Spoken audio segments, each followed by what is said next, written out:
आजची रेसिपी मी तमिळनाडूतल्या एका छोट्या गावात बघितली होती आणि चहा कॉफीला ही रेसिपी उत्तम पर्याय आहे। सुक्कू कॉफी नावात जरी कॉफी असलं तरी यात काही नेहमीची कॉफी पावडर नाहीये, तर सुक्कू म्हणजेच सुंठ, पांढरी मिरी, धणे, वेलची, दालचिनी मंद आचेवर भाजून त्याची पूड करायची आहे। नंतर कपभर पाण्यात 1 चमचा ही सुक्कू कॉफी घालून उकळी आणायची आणि गाळून मस्त गरम गरम प्यायचं।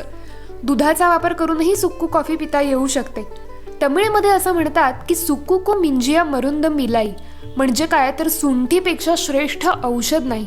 या पावडरीत सुंठ, धणे आणि मिरीचं जे कॉम्बिनेशन आहे ते शतकानुशतकं दक्षिण भारतात उत्तम पचनासाठी, इम्युनिटी वाढवण्यासाठी आणि निरोगी स्वास्थ्यासाठी वापरलं जातं। डिटेल रेसिपी कॅप्शनमध्ये लिहितेच आहे। या हिवाळ्यात काहीतरी गरम गरम प्यायचं क्रेविंग होईल ना, तेव्हा जरूर ट्राय करून बघा।